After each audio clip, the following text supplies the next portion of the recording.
Bom dia a todos, Hare Krishna. Vamos continuar nosso estudo do Srimad Bhagavatam.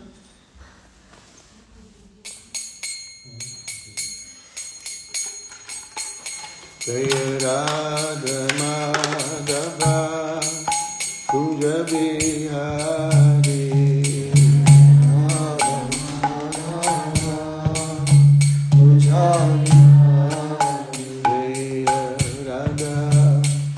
Madhava Kunja Bihari Madhava Kunja Bihari Gopi Janavalabha Girivaradhari Gopi Janavalabha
Bom, aqui em Vrajadama nós estamos no canto 10 do capítulo 18, titulado Senhor Balarama mata o demônio Pralamba. Hoje vamos ler a partir do verso número 8. É isso? Verso 8. É isso mesmo. Om Namo Bhagavate Vasudevaya. Om Namo Bhagavate Vasudevaya. Om Namo Bhagavate Vasudevaya. Om Namo Bhagavate Vasudevaya. Om Namo Bhagavate Vasudevaya. Om Namo Bhagavate Vasudevaya.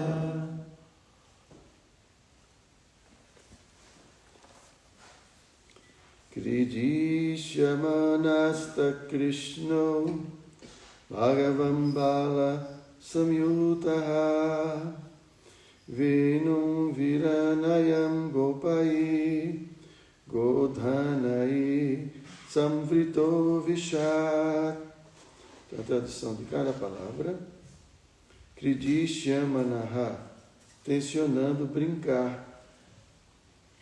Tat, naquela, a floresta de Vrindavana. Krishna, Bhagavan, a suprema personalidade de Deus. Bala Samyutaha, acompanhado de Balarama. Venum, sua flauta. Viranayam, soando. Gopaihi, pelos vaqueirinhos. Godhanaihi, e vacas, que são sua riqueza. Samvritaha, rodeado. Avishat, entrou. Então, tradução, não tem significado para esse verso? Vamos ler até o verso número 12. Então, a tradução foi dada pelos queridos discípulos de Srila Prabhupada, com a intenção de ocupar-se em passatempos. O Senhor Krishna, a suprema personalidade de Deus, acompanhado do Senhor Balarama e rodeado pelos vaqueirinhos e pelas vacas, entrou na floresta de Vrindavana, tocando sua flauta. Enfeitando-se com folhas recém-brotadas, penas de pavão, guirlandas, feixes de botões de flores e minerais coloridos, Balarama, Krishna e seus amigos vaqueirinhos dançavam, lutavam e cantavam. Enquanto Krishna dançava, alguns dos meninos o acompanhavam, cantando, e outros tocando flautas, símbolos de mão e chifres de búfalo, enquanto ainda outros louvavam sua dança. Um pequeno significado aqui, querendo incentivar Shri Krishna, alguns dos vaqueirinhos louvavam abertamente sua dança. Continuando, verso 11. Ó rei, semideuses disfarçaram-se como membros da comunidade dos vaqueiros, e assim como dançarinos profissionais louvam outro dançarino, eles adoravam Krishna e Balarama, que também se faziam passar por vaqueirinhos. Verso 12. Com seus amigos vaqueirinhos, Krishna e Balarama brincavam de gritar, de saltar, de arremessar, de bater e de lutar. Às vezes, Krishna e Balarama puxavam o cabelo dos meninos.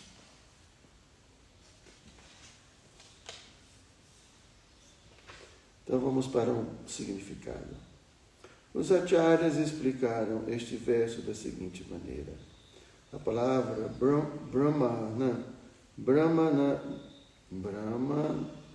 Brahmanaihi indica que os meninos, fingindo ser máquinas, às vezes gritavam até ficar tontos.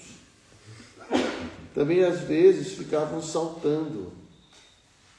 A palavra Kshepaihi indica que às vezes arremessavam objetos como bolas ou pedras e que outras vezes se agarravam pelos braços e jogavam uns aos outros.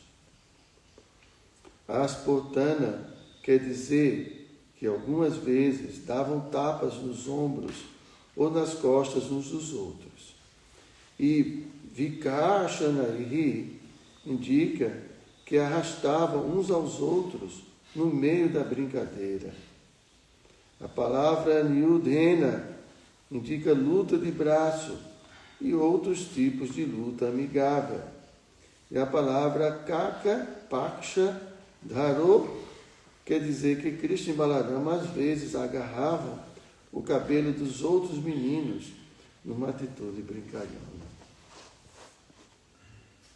Não sei se as mães gostam muito dessas confusões, né, Babu? O menino chega em casa com roupa suja. Estava fazendo o quê? E mãe Yashoda também, quando está banhando Krishna, aí às vezes vê vários arranhões no corpo de Krishna. E ela pensa que é a luta, né? Porque Krishna sempre está lutando com os meninos, mas na verdade são as peripécias de Krishna de noite, né? Com as suas amigas. Então, tem muitos arbustos também assim no meio da floresta, então eles penetram na floresta, né? E aí mãe Yashoda reclama, né? Porque Krishna está todo arranhado. Aí Balarama, para disfarçar o Madhumanga, ele fala, não, é que os meninos ficam brincando, brigando entre eles, e aí ficam desse jeito para disfarçar. Aí Krishna fica olhando assim, todo desconfiado. É assim. Mas a gente está brincando, mas é porque às vezes dá trabalho, né? E as mães às vezes reclamam, né, de que chega em casa sujo, de um jeito, de outro, aí isso dá trabalho. Mas isso é a vida. Depois a gente comenta mais um pouco. Vamos ler só mais um verso. Não, vamos comentar, tá bom já. Verso número 12, né, que a gente terminou. Om Agyana Timirandasya Gyanam Jana Shalakaya Chikshu Umilitam Jena Tasmai Shri Gurave Namaha Shri Chaitanya Manobhistam Staptam Jena Bhutale Swayam Rupa Kadamahyam Tadachi Swapadam Tikam Namo Vishnu Padaya Krishna Prestaya Bhutale Srimata Hridayananda Goswami Iti Namini Namo Vishnu Padaya Krishna Prestaya Bhutale Srimata Bhakti Vedanta Swami Iti Namini Vanchakalpa Taru Vishya Kripa Sindhu Vyayeva Cha Patitanam Pavanebhyo Vaishnavebhyo Namo Namaha. Então aqui, né, Shukadeva Goswami está falando que quando Krishna desejou brincar, então a sua energia cria toda essa situação, para isso, Krishna está ali rodeado, seus vaqueirinhos, seus amiguinhos, tem a floresta de Vrindavana. Mas uma coisa muito importante que a gente precisa aprofundar aqui é que tudo isso é possível porque somos consciência, porque somos um ser dotado de capacidade de perceber as coisas, de poder ser feliz, desfrutar. Isso é o que difere do mundo objetivo. Esse mundo material, cartas, mesas, e tantas coisas, não tem consciência. E porque pertencem a essa natureza, quando digo assim, objetiva, é no sentido que você pode medir. Você pode ver o peso dessa mesa, você pode ver o tamanho dessa mesa, você pode ver a temperatura dessa mesa, você pode medir tudo isso. Então, os objetos em si, porque não têm vida, não têm consciência, então eles não podem pensar tal coisa como ser feliz. Isso não é possível. Às vezes a gente entra na IA, na inteligência artificial, e você vê que eles não têm falso ego, né? Que, assim, é uma máquina, né? Trabalhando ali, simplesmente produzindo informações, diferente da gente, né? Porque às vezes eles cometem erros, a gente fala, pô, mas você errou, me desculpe, perdão. Então, realmente, você tá correto, não tem falso ego. Bom, pelo menos até por enquanto, né? Não sei como é que vai a evolução, né? Mas é diferente do ser que tem consciência e, devido a essa consciência, ter se influenciado com o mundo material, então adquire diferentes características, como, por exemplo, que eu não posso errar. Eu sou, tudo que eu falo é verdade, e todo mundo tem que seguir o que eu falo. Esse é um aspecto do ego falso. Aí quando você corrige, a pessoa fica chateada, não admite. Essa é a diferença entre consciência e simplesmente uma máquina. Mas ao mesmo tempo, meu mestre espiritual, ele fala muito, de uma forma bem filosófica, que esse mundo, então, é um mundo onde a gente percebe duas dimensões. Essa dimensão objetiva, que você pode medir. Existe uma outra dimensão que é subjetiva, que você não pode medir. Sentimentos a gente não pode medir. Amor a gente não pode medir, não dá para pesar, não dá para calcular a quantidade. Medo, vergonha, nada disso você pode medir. Então, o Krishna diz na Bhagavad Gita, no segundo capítulo, segundo capítulo da Bhagavad Gita, desculpem, não é o segundo, desculpem, é o 7º capítulo, quando o Krishna vai falar que esse mundo tem essas duas energias, as 8 energias separadas de Krishna, Bhumi, Apo, Nalo, Vayu.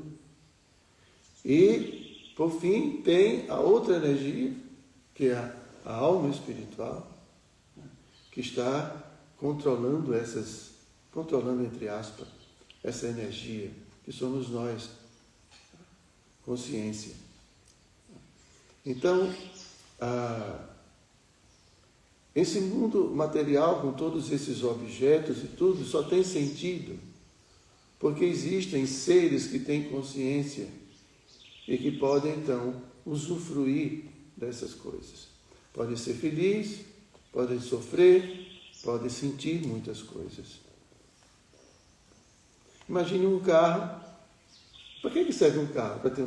Para um motorista entrar e dirigir. Por que existem tantas coisas? Para que esses seres conscientes possam usufruir. E assim, o cerne dos seres conscientes, o que os move na sua condição original, é a felicidade, é o prazer. E tudo mais existe unicamente para esse propósito. Agora veja que Krishna, no mundo espiritual, Krishna é muito esperto. Porque um objeto como esse está aqui e não sai daqui, se a gente não pegar e levar. Porém, no mundo espiritual não é assim. Porque todas as mesas, todas as panelas, todas as colheres, todas as pedras, todas as árvores são almas. E que intercambiam, reciprocam através do amor, o amor de Krishna. Então não é um mundo bidimensional, onde existe matéria e espírito, só existe espírito, só existem seres conscientes. E por isso, todos eles estão movidos pelo mesmo princípio do prazer, de ser feliz. Nesse mundo material, quando a gente entra dentro desse corpo, a gente se confunde, e aí a gente passa a tentar se apropriar dos objetos, que eles estão aí para tentarmos ser felizes. Inclusive, como eu já falei outras vezes, a gente tende a considerar outras consciências como objetos de meu prazer. Outros corpos, outras pessoas, como que numa atitude mais ou menos de como anular a consciência da outra pessoa para que ela se torne um objeto e faça exatamente o que eu gosto, o que eu quero. Entendem o que eu estou dizendo? Porque na nossa condição tem que assumir essa postura nesse mundo e comprar as coisas, ter poder, ter dinheiro, ter coisas para comprar os objetos, para que eles possam compor a minha vida de prazer. E tal qual objetos, né, a gente também espera que as pessoas se tornem objetos do meu prazer. Só que a gente esquece que as outras pessoas também são almas dentro de corpos e que querem prazer também. Querem sua vida. E aí começam a existir os conflitos. Porque você quer controlar o outro, mas não entende que o outro tem livre-arbítrio, que o outro tem liberdade, que o outro também é uma consciência que se destina, né, assim, essencialmente ao prazer. Mas na vida material, prazer significa prazer dos sentidos. E o prazer dos sentidos é um prazer extremamente egoísta. Como a gente sempre brinca, né? Um sorvete na boca do outro não tem nenhum prazer. Para mim. Eu tenho que colocar na minha boca o sorvete. Senão... Então, basicamente é isso. Então, há uma ideia, e a própria psicologia fala isso, né? Eu pensei que não existia esse termo, mas existe na psicologia chamado de coisificação. Coisificar. Tornar tudo coisa. Entende? Então, Krishna dispôs para a gente essa natureza cheia de muitos objetos, de tantas coisas.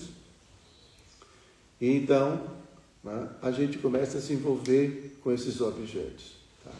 Mas a gente precisa entender que há outro aspecto dentro dessa vida que não é objetivo e que isso é produto única e exclusivamente da consciência, da alma. Que são as coisas que a gente não pode medir, como eu estava falando. Sentimentos, desejo, raiva, tudo isso é da alma. Só que é produzido devido à vidya, a identificação com o corpo material, o envolvimento com essa cultura material. Então, nós, almas, sujamos nossa consciência em contato com esse mundo, com outras consciências, e estamos presos a tudo isso e sentindo todas essas coisas, né, devido à nossa ignorância.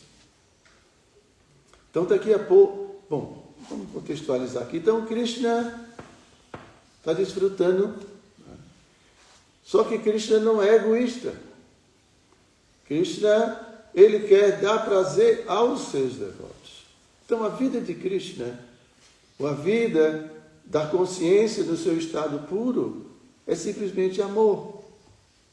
Todo mundo desfrutando de amor. Ninguém quer aprisionar ninguém.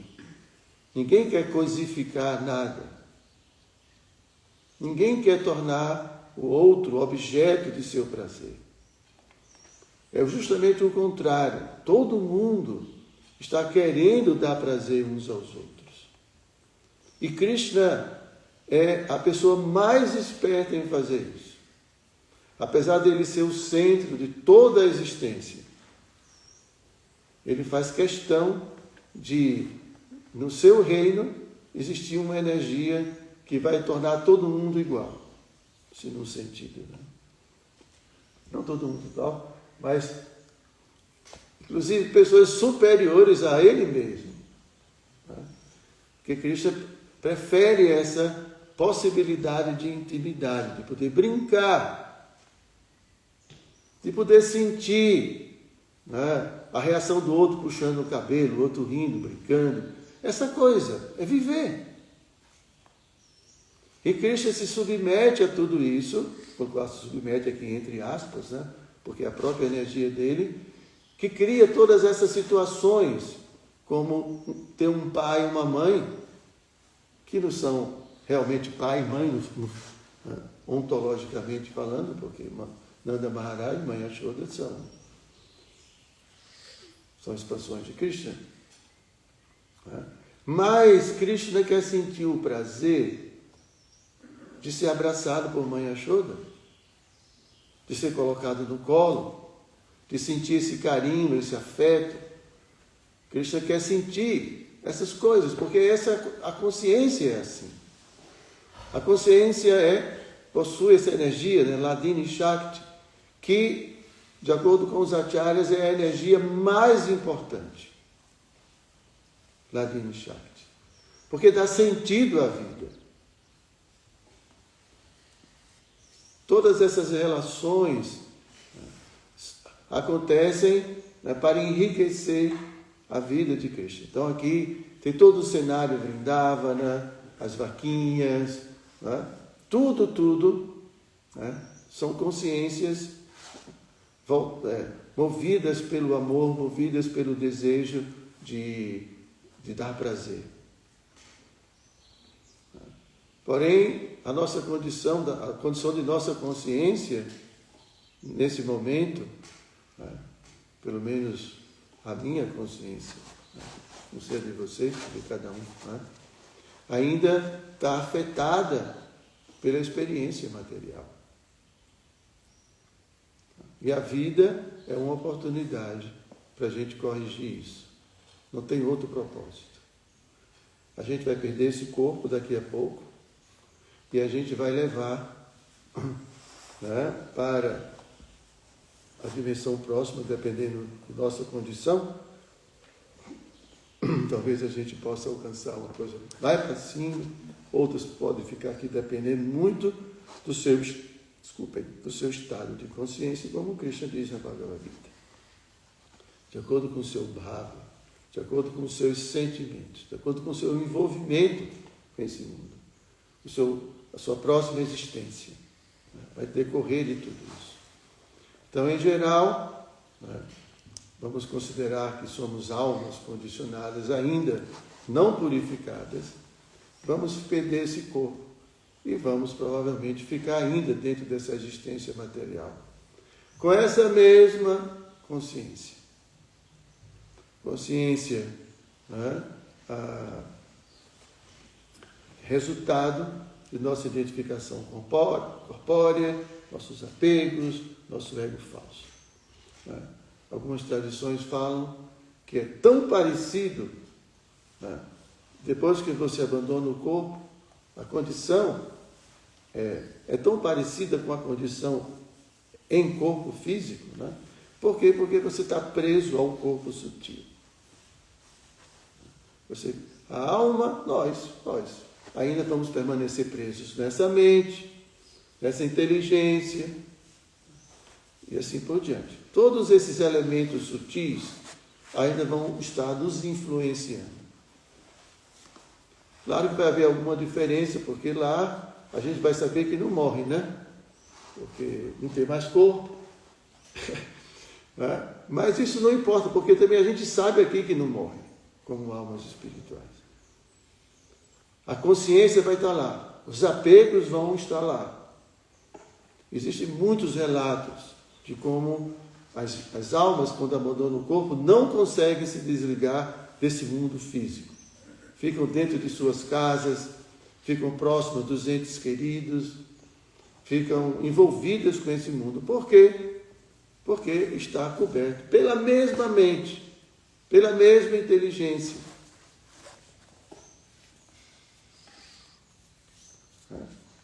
Então, dependendo da nossa condição, pode ser que a gente não precise voltar mais, de lá a gente possa ir, né, ter outras dimensões superiores, ou, dependendo do nosso nível de condicionamento a esse mundo, a gente vai precisar tomar um corpo novamente. A gente chama de reencarnar. Porque parece que para resolver certas questões que afetam nossa consciência, só nesse mundo denso, nesse mundo material. Aí tem um corpo, aí vai ter novamente desejos sexuais, desejo de controlar, desejo de dominar, desejo de muitas coisas, e aí vamos ter que pela força do sofrimento, ter que lutar para mudar essa consciência. Compreendem? Espero que não seja necessário, mas na maior parte das vezes é necessário, quando a condição de nossa consciência ainda exige, né, assim, um tratamento mais de choque, né, um tratamento mais... Entendem o que eu estou dizendo? Por isso que a gente deve aproveitar a nossa vida, aqui, agora, para mudar essa consciência. Não é ficar rindo, que coisa boa, sei lá, rindo das coisas da vida e qualquer besteira, e se envolvendo com qualquer coisa. Não, a gente tem que encarar a vida com muita responsabilidade. Dá para a gente brincar, comer pizza, um monte de coisa, né? Não tem problema nenhum. Porém, a gente tem que ter muito cuidado com que consciência nós estamos fazendo as coisas. Porque esse é o problema. Assim como nós construímos um ego falso convivendo com esse mundo, e porque estamos ainda nesse mundo material, podemos estar incrementando esse ego falso ainda. Só uma pessoa que despertou a compreensão dos mecanismos, como tudo acontece, é que ela se torna imune à energia ilusória. Porque isso é possível. Krishna mesmo fala isso na Bhagavad Gita, que nós podemos transcender os modos da natureza material. Então, mesmo dentro desse corpo material, através do desenvolvimento da compreensão correta da realidade, a gente convive com a realidade, mas não se afeta mais, porque vê a realidade como ela é. Então não tem problema, né, em comer, em jogar uma bola, em tantas outras coisas, ter filhos, não tem nenhum problema. Desde que você consiga enxergar as coisas como elas são. Porque senão elas vão ser fruto de mais condicionamento. Está jogando bola, eu fiz 5 gols, como eu sou incrível. Né? Mas tudo, como o Krishna diz, tudo é realizado pelos modos da natureza material, pelo corpo material. Nada é realizado pela alma. A alma simplesmente está dentro do corpo. Mas simplesmente jogar bola pode ser fonte de briga. Tem devotos que brigam, já vi muitos devotos brigando, jogando futebol. Não, Prabhu? Já viu? Já vi. A gente já viu muitos devotos administrando a ISKCON, brigando. Administrando a ISKCON, estão brigando. Isso a gente já viu bastante. Basta. Então, para vocês terem ideia de que, imagine, o próprio serviço devocional pode ser fonte de ilusão. O Vishwanath Chakravarti explica isso. A própria prática de Bhakti pode trazer anarta, ilusão. Por quê? Porque a gente não vê ainda as coisas como elas são. Então, tecnicamente falando, para uma alma liberada, esse mundo material já não tem mais nenhum problema. Mas nós, almas condicionadas, aí é um problema. Então, por isso que o devoto tem que encarar tudo com muita responsabilidade. Porque não é brincadeira, a gente vai levar, mesmo a mente, tudo que a gente estiver acumulando, tudo que a gente estiver se apegando, a gente vai levar, porque é a mesma mente, e vai estar lá do outro lado, né, influenciando a gente do mesmo jeito que influencia aqui. A diferença é que aqui a gente tem um corpo para concretizar essas coisas. Lá a gente não vai ter esse corpo físico para concretizar. Vai sentir certos sabores que só num corpo físico a gente vai obter. A sensação tátil, a sensação do aroma.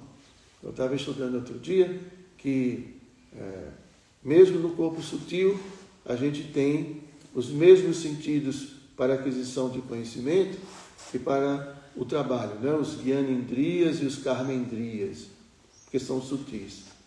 Então, mesmo no corpo sutil, né, nós ainda temos esses vamos dizer, essas faculdades.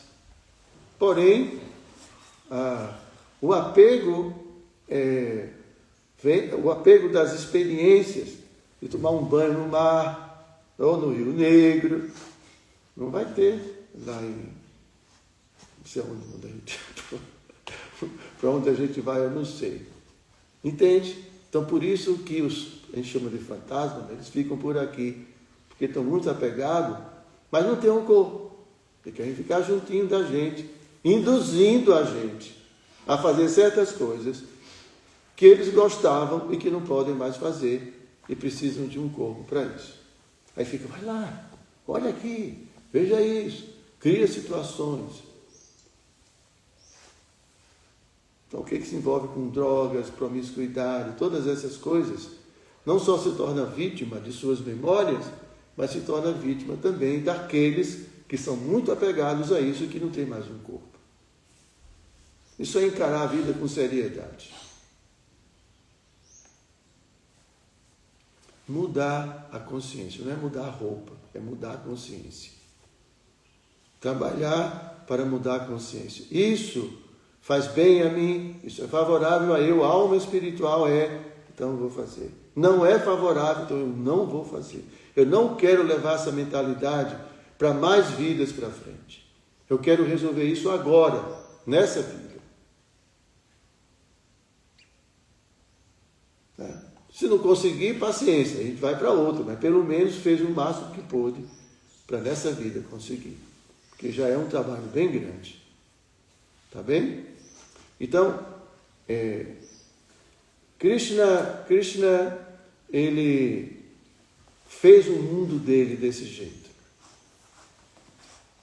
Aí a gente pode participar e eternamente brincar com Krishna. Mas precisamos ter nossa consciência apropriada para isso. Tá bem? Então, se vocês tiverem alguma pergunta... Ninguém tem pergunta, acho que foi bem dado o recado. Você quer alguma coisa? Eu quero tirar um pouco aqui o zoom. Pronto, gente, então. Grantaraja Srimad Bhagavatam Ki Jai.